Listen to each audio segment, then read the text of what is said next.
2019 నుంచి 24 వరకు టీటీడీలో చేసిన ఘోరాలు ఒక్కొక్కటిగా బయటపడుతున్నాయి. ఇప్పటికే తిరుమల లడ్డు కల్తీ జరిగిందని సిట్ నిర్ధారించింది. పరకామణిలో చోరీ జరిగిందని వీడియో ఆధారాలతో సహా దొరికేశారు. అలా అడుగడుగునా తిరుమల ప్రతిష్టను కావాలనే ఒక పథకం ప్రకారం దెబ్బతీశారా అంటే అవుననే సమాధానం వస్తుంది. ఎందుకనంటే మనం కళ్ళకద్దుకుని పూజ అయిపోయిన తర్వాత కళ్ళకద్దుకుని నోట్లో వేసుకునే ఆ ప్రసాదాన్ని అత్యంత దారుణంగా అసలు నెయ్యే లేకుండా ఒక కల్తీ కెమికల్ పదార్థంతో తయారు చేశారు అంటే ఎంత నీచానికి ఒడిగట్టారో చూడండి. అయితే ఇప్పుడు ప్రధానంగా ఒక ప్రశ్న ఉత్పన్నమవుతుంది. మనం ఒకసారి మాజీ ఢిల్లీ ముఖ్యమంత్రి కేజ్రీవాల్ దగ్గరికి వెళ్ళాలి. ఎందుకంటే ఆయన్ని గతంలో లిక్కర్ స్కామ్లో అరెస్టు చేశారు, అంటే పాలసీ మార్చారని. అలాగే మనీష్ సిసోడియా అతన్ని కూడా అరెస్టు చేసి చాలా కాలం పాటు జైల్లో పెట్టారు. ఆ తర్వాత ఆపు పరిస్థితి ఏమైందో మనం అందరం చూసాం. అయితే అక్కడ ఎందుకు అరవింద్ కేజ్రీవాల్ని అరెస్టు చేశారు అంటే పాలసీ మార్చటం వల్లే స్కామ్ జరిగింది అనేది నాడు అరవింద్ కేజ్రీవాల్ మీద చేసినటువంటి ఆరోపణ. మరి ఇక్కడ అదే పాలసీని వైవి సుబ్బారెడ్డి నేతృత్వంలో జగన్మోహన్ రెడ్డి ముఖ్యమంత్రిగా ఉండగా మార్చారు. ఇక్కడ పాలసీ మార్చటమే కల్తీకి కారణమైందని చెప్పి సిట్ కూడా నిర్ధారించింది. సిట్ కూడా ఏం చెప్పింది, ఎప్పుడైతే పాలసీ నిబంధనలో మార్పు చేశారో సహకార డైరీలు పాల్గొనలేకపోయాయి. ఎవరికి అనుకూలంగా కావాలో వారికి అనుకూలంగా మార్చటం వల్లే ఈరోజు ఈ స్థాయిలో కల్తీ జరిగింది అని చెప్పి సిట్ కూడా చెప్పింది. మరి లిక్కర్ స్కాములో అక్కడ పాలసీ మార్చడం వల్లే స్కామ్ జరిగిందని ముఖ్యమంత్రి పదవిలో ఉన్నటువంటి అరవింద్ కేజ్రీవాల్ని అరెస్టు చేసినప్పుడు ఇక్కడ టీటీడీ విషయంలో కూడా పాలసీ మార్చడం వల్లే స్కామ్ జరిగింది అని సిట్టు నిర్ధారించినప్పుడు ఎందుకు వీళ్ళ మీద చర్యలు తీసుకోకూడదు, ఎందుకు వీళ్ళని అరెస్ట్ చేయకూడదు? అక్కడ ఒక ముఖ్యమంత్రిని అరెస్ట్ చేసినప్పుడు ఇక్కడ ఒక మాజీ టీటీడీ చైర్మన్నో మాజీ ముఖ్యమంత్రినో అదుపులోకి ఎందుకు తీసుకోకూడదు? సో ఇప్పుడు చాలామంది అడుగుతున్నటువంటి ప్రశ్న అదే. ఎందుకనంటే అవినీతికి తలుపులు బార్లా తెరిచింది వాళ్ళే. అసలు ఎప్పటి నుంచో అత్యంత కఠినతరంగా ఉన్న నిబంధనలు మొత్తం మార్చింది ఎవరయ్యా?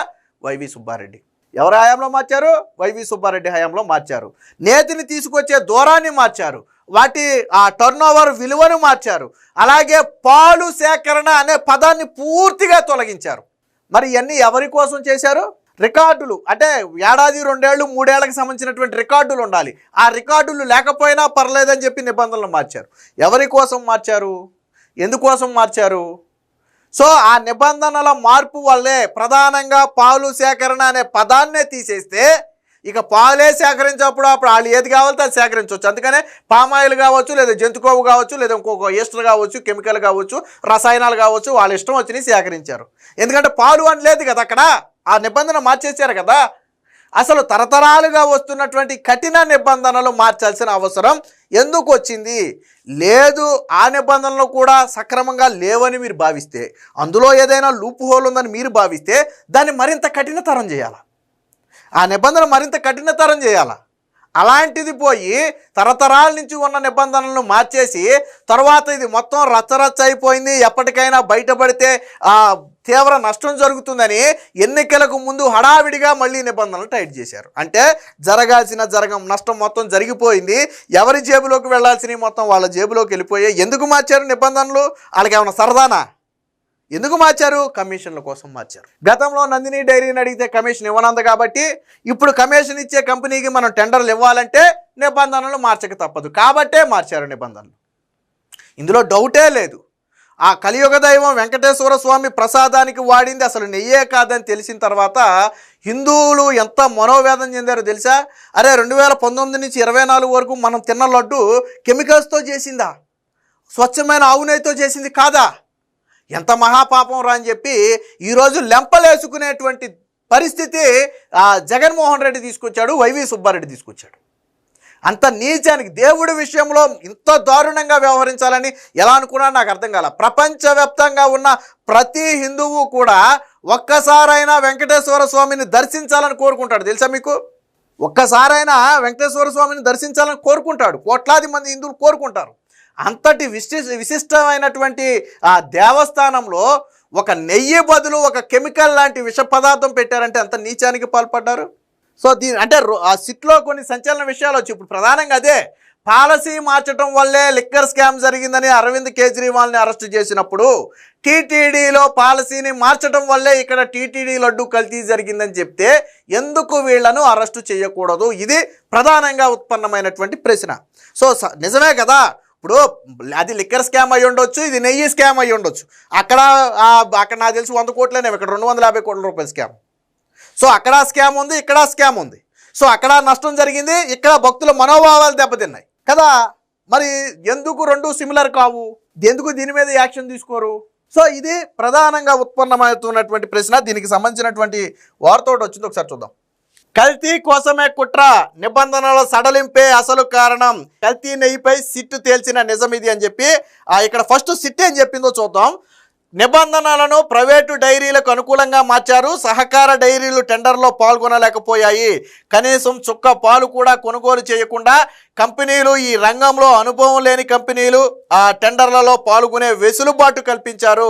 లడ్డూ ప్రసాదం కోసం ఉపయోగించే నెయ్యి నాణ్యత ప్రమాణాల విషయంలో రాజీ పడ్డారు. అంటే టెండర్ నిబంధనలను మార్చారు అనేది అక్కడ చెప్తున్నటువంటి మాట. ఇప్పుడు మనం అరవింద్ కేజ్రీవాల్ దగ్గరికి ఒకసారి వద్దాం.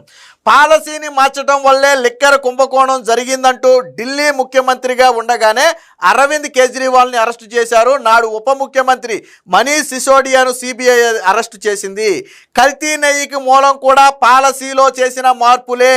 టెండర్ నిబంధనల అర్హతలు సడలించడమే ఈ స్కామ్కు మూలం. ఢిల్లీ లిక్కర్ స్కాములో ఏకంగా సీఎం, డిప్యూటీ సీఎం పదవుల్లో ఉన్న వారినే సిబిఐ అరెస్టు చేసింది. మరి కల్తీ నెయ్యి కుట్ర మొత్తం ఛేదించిన సిబిఐ అసలు నిందితులను అంటే అసలు సూత్రధారులను అంటే పాలసీ మార్చిన నాటి పెద్దల జోలికి ఎందుకు వెళ్ళటం లేదు, వాళ్ళని ఎందుకు అరెస్టు చేయకూడదు అనేది ఇప్పుడు ప్రధానంగా ఇది ప్రజల నుంచి ఉత్పన్నమవుతున్నటువంటి ప్రశ్న. అంతే కదా, అరవింద్ కేజ్రీవాల్కి ఇక్కడ దీనికి అసలు తేడానే లేదు. రెండూ కూడా పాలసీలో మార్పుల వల్ల జరిగిన నష్టాలే, పాలసీలో మార్పుల వల్ల జరిగిన స్కాములే. మరి అది స్కామ్ అయిందని అరెస్టు చేసినప్పుడు ఇది స్కామ్ అని చెప్పి ఎందుకు అరెస్టు చేయకూడదు? సో ప్రధానంగా ఇది ఉత్పన్నమవుతున్నటువంటి ప్రశ్న. సో ఏడాదిన్నర క్రితమే చెప్పినటువంటి ఆంధ్రజ్యోతి చెప్పిందని చెప్పారు. అలాగే టీడీపీ హయాంలో కఠినమైనటువంటి నిబంధనలు, వైవి సుబ్బారెడ్డి ఆధ్వర్యంలో సడలింపు, చుక్క పాలు కొనని కంపెనీలకు ఆహ్వానం, అనుభవం అర్హతలకు పాలక మండలి పాత్రదారులు సరే, సూత్రధారులు ఎవరు, అంతిమ లబ్ధిదారుల గుట్టు రట్టు చేస్తారా అని చెప్పి ఒక వార్త అయితే వచ్చింది. నేతి బీరకాయలో నెయ్యి ఉండదు, నెయ్యి ఉండదు, పేరులో మాత్రమే నెయ్యి ఉంటుంది. అలాగే వైసీపీ హయాంలో తిరుమల శ్రీవారి లడ్డూల కోసం సరఫరా చేసిన నెయ్యిలో కూడా నెయ్యి లేదు, అది అసలు నెయ్యే కాదు, 100% రసాయనాల మిశ్రమం. ఈ విషయం తేల్చింది ఎవరో కాదు, సుప్రీంకోర్టు ఆదేశాల మేరకు సిబిఐ రాష్ట్ర పోలీసులతో ఏర్పడిన ప్రత్యేక దర్యాప్తు బృందం. తిరుమలకు వెళ్ళి అత్యంత పవిత్రంగా తెచ్చుకుని ఇంట్లో పూజ చేసిన తర్వాత కళ్ళకద్దుకుని తీసుకునే ప్రసాదాన్ని ఇంత ఘోరంగా కల్తీ చేసిన పాపం మూటగట్టుకున్నారు. కాసుల కోసం కక్కుర్తిపడి కల్తీ సరుకులకు వాడే హోటళ్లు, డాబాల తరహాలో నీచంగా, దారుణంగా శ్రీవారి లడ్డూకు కల్తీ నెయ్యిని సరఫరా చేశారు. నాడు టీటీడీ పెద్దలు నెయ్యి సరఫరా టెండర్లను సడలించి కల్తీకి తలుపులు బార్లా తెరిచారు.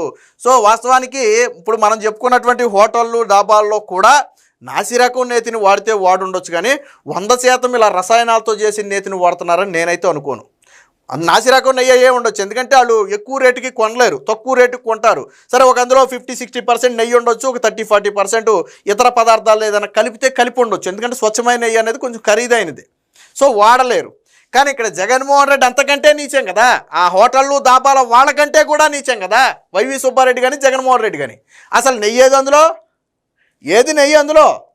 మొత్తం కల్తీయే కదా, మొత్తం రసాయనాలే కదా, మొత్తం విషమే కదా. నేను అందుకే చెప్పింది, వాళ్ళు కనీసం కొంత నెయ్యి ఉండి కొంత కల్తీ ఉండొచ్చు, నాసిరకం నెయ్యి కొంటే కొన్ని ఉండొచ్చు, కాదని నేను అన్నాను. కానీ ఇక్కడ 100కు 100% కల్తీనే. మరి ఎంతటి మహాపాపం ఇది! ఏకంగా కలియుగ దైవంతోనే ఆటలాడారు, పైగా నిస్సిగ్గుగా జంతు కొవ్వు లేదు కదా అని సమర్థించుకుంటున్నారు. ఎంత దారుణం ఇది! అసలు నెయ్యి ఉంటే కదరా బాబు అందులో జంతు కొవ్వు ఉంటాకి. ఆల్రెడీ ఆ కెమికల్స్ అంటేనే జంతు కొవ్వు, జంతు కొవ్వు తక్కువ పరిమాణంలో ఉండొచ్చు అనేది వాళ్ళు ఎన్డీబీ చెబుతున్నటువంటి మాట, అది నేషనల్ డైరీ బోర్డు చెప్పిన మాట కూడా అదే కదా.